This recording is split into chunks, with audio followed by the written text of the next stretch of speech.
Lalu ketika membesarnya Nabi Ismail alaihi salam, Nabi Ibrahim alaihi salam didatangi lagi perintah dari Allah Subhanahu wa taala untuk membina Kaabah dengan anaknya Ismail alaihi salam. Pada selisih waktu inilah Nabi Ibrahim selalu mengunjungi Hajar alaihi salam. Dan pada saat umur Ismail beranjak 16 tahun, datanglah perintah dari Allah Subhanahu wa taala untuk membangun Kaabah.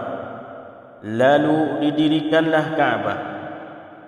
Allah Subhanahu wa taala memerintah Ibrahim alaihi salam untuk membina Kaabah di atas pondasi yang telah diletakkan oleh Nabi Adam atau Nabi Syith. Inna awwala baitin wudi'a lin-nasi lalladhi bi Bakkah. Pada awalnya Kaabah sudah dibangun pada masa Nabi Adam alaihi salam, kemudian roboh.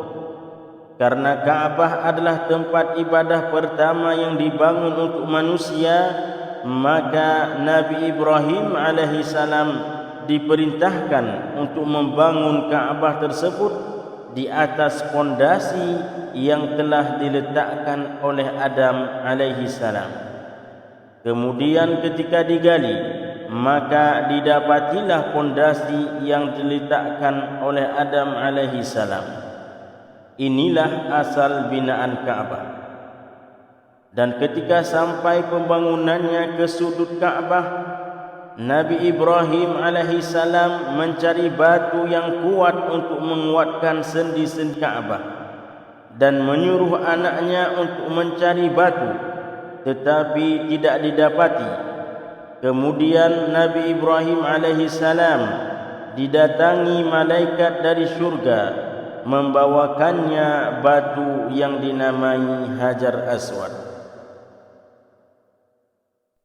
Lalu ketika membesarnya Nabi Ismail alaihi salam, Nabi Ibrahim alaihi salam didatangi lagi perintah dari Allah Subhanahu wa taala untuk membina Kaabah dengan anaknya Ismail alaihi salam. Pada selisih waktu inilah Nabi Ibrahim selalu mengunjungi Hajar alaihi salam. Dan pada saat umur Ismail beranjak 16 tahun, datanglah perintah dari Allah Subhanahu wa taala untuk membangun Kaabah. Lalu didirikanlah Kaabah. Allah Subhanahu wa taala memerintah Ibrahim alaihi salam untuk membina Kaabah di atas pondasi yang telah diletakkan oleh Nabi Adam atau Nabi Syith. Inna awwala baitin wudi'a lin-nasi lalladhi bi Bakkah. Pada awalnya Kaabah sudah dibangun pada masa Nabi Adam alaihi salam, kemudian roboh. Karena Kaabah adalah tempat ibadah pertama yang dibangun untuk manusia, maka Nabi Ibrahim alaihi salam diperintahkan untuk membangun Kaabah tersebut di atas pondasi yang telah diletakkan oleh Adam alaihi salam.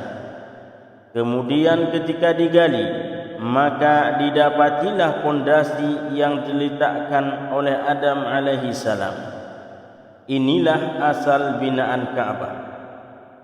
Dan ketika sampai pembangunannya ke sudut Kaabah, Nabi Ibrahim alaihi salam mencari batu yang kuat untuk menguatkan sendi-sendi Kaabah dan menyuruh anaknya untuk mencari batu, tetapi tidak didapati. Kemudian Nabi Ibrahim alaihi salam didatangi malaikat dari syurga membawakannya batu yang dinamai Hajar Aswad. Lalu ketika membesarnya Nabi Ismail alaihi salam, Nabi Ibrahim alaihi salam didatangi lagi perintah dari Allah Subhanahu wa taala untuk membina Kaabah dengan anaknya Ismail alaihi salam. Pada selisih waktu inilah Nabi Ibrahim selalu mengunjungi Hajar alaihissalam, dan pada saat umur Ismail beranjak 16 tahun datanglah perintah dari Allah Subhanahu wa taala untuk membangun Ka'bah. Lalu didirikanlah Ka'bah. Allah Subhanahu wa taala memerintah Ibrahim alaihissalam untuk membina Ka'bah di atas pondasi yang telah diletakkan oleh Nabi Adam atau Nabi Syith. Inna awwala baitin wudi'a lin-nasi lalladzi bi Bakkah. Pada awalnya Ka'bah sudah dibangun pada masa Nabi Adam alaihissalam, kemudian roboh. Karena Ka'bah adalah tempat ibadah pertama yang dibangun untuk manusia, maka Nabi Ibrahim alaihissalam diperintahkan untuk membangun Ka'bah tersebut di atas pondasi yang telah diletakkan oleh Adam alaihissalam. Kemudian ketika digali, maka didapatilah pondasi yang diletakkan oleh Adam alaihissalam.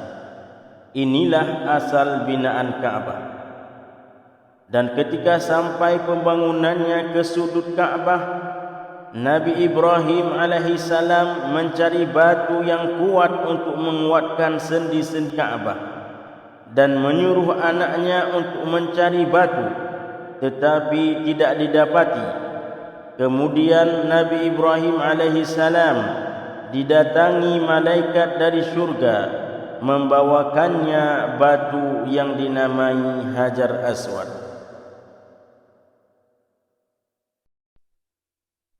Nabi sallallahu alaihi wasallam dalam sebuah hadis sahih menyebutkan, Ra'aitu Amr bin Luhay fin nar yajurru am'a'ahu.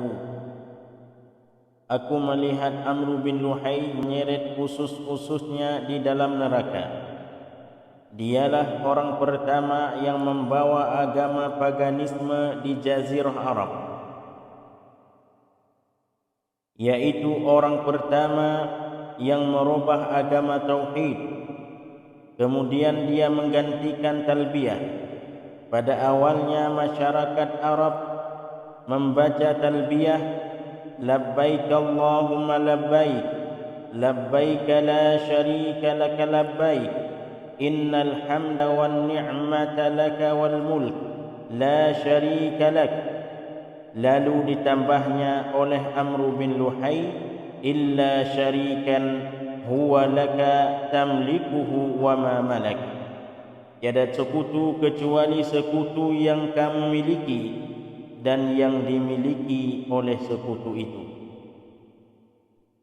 Dialah yang menambah talbiyah syirik ini. Ini juga talbiyah tetapi sudah ada unsur syiriknya. Dialah orang yang pertama kali mengubah agama Islam, memasang berhala, mengiris telinga unta, melepaskan saibah, atau mempersembahkan unta betina kepada berhala karena bernazar, memberikan wasilah, yaitu kambing yang melahirkan 10 anak dalam 5 kali beranak, dan melindungi ham, yaitu unta betina yang melahirkan 10 anak betina berturut-turut.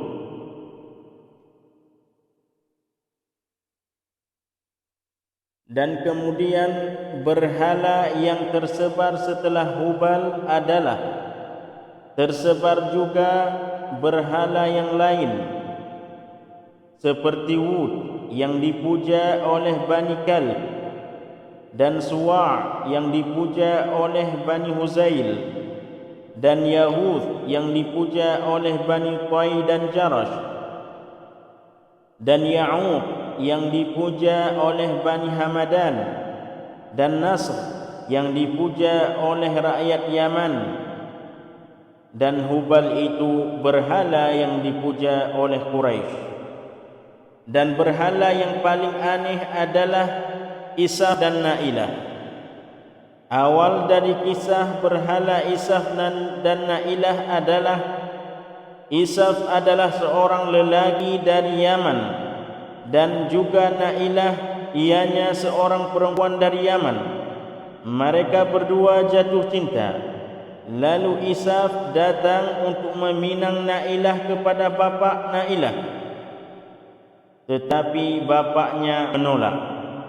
Lalu mereka bersepakat untuk berjumpa di musim haji, dan pada waktu orang tidak ada mereka berzina di dalam Ka'bah.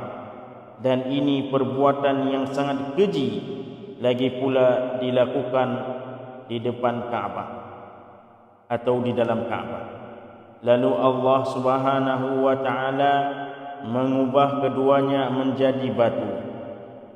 Kemudian diletakkanlah Isaf di atas bukit Safa dan Nailah diletakkan di bukit Marwah sebagai pelajaran bagi orang-orang yang berbuat dosa di dalam Ka'bah. Kemudian dalam kurun waktu yang lama, Amr bin Luhai memerintahkan untuk dipindahkan patung Isaf dan Nailah, kemudian diletakkan di depan Ka'bah, karena orang sudah banyak yang tidak tahu lagi kisah kedua patung itu, kecuali sedikit yang masih ingat. Lalu Amr bin Luhai memerintahkan mereka untuk menyembah kedua patung itu. Beginilah secara ringkas kondisi Jazirah Arab, dan beginilah patung-patung sesembahan mereka pada waktu itu.